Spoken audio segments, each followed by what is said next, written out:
د چهاردری نواباد سیمه هغه کلی چې اوسیدونکي له کلونو راهیسې روغتیایي چوپړتیاو ته په بشپړه توګه لاسرسی نه لري.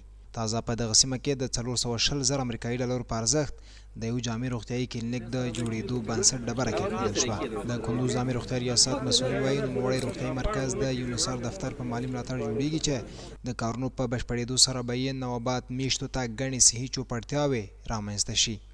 د صحت عامې په هڅو باندې او د یونیسار په مالي ملاتړ باندې موږ په دې باندې وتوانېدلو چې د خپل ولس لپاره دلته یو کلینیک ډېر یو ښه ستاندرد معیاري کلینیک د هغه د تهداب ډبره کېږدو چې موږ تاسو شاهدان وئ چې الحمدلله دا کار مو وکړ.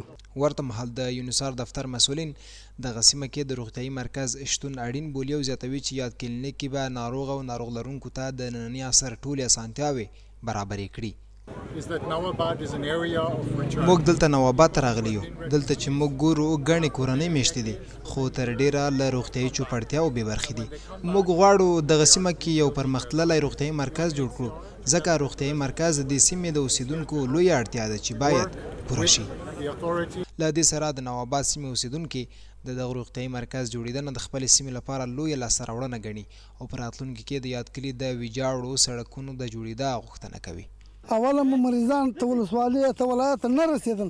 اوس شکر د کلي مابین کې جوړ شو. د ګردو مریضان را رسي د ټولو ولس په همکارۍ باندې ټوله مریضان دلته را رسي. شکر. نو دا ډېر غټ سهولت دی. دا ډېر غټ کومک دی چې زموږ سره شوی دی. نو یو جان مننه دغه کومک څخه. نور نو موږ دغه سړک مو خراب دی. د سړک سره په عذاب یو سره ویل کېږي چې د چاردرې ولسوالۍ په نواباد سیمه کې اوس مهال څه باندې 6,000 کورنۍ ژوند کوي چې روغتیایي چوپړتیاو ته نه لاسرسی یې پر مخ لویه پرته ننګونه وه.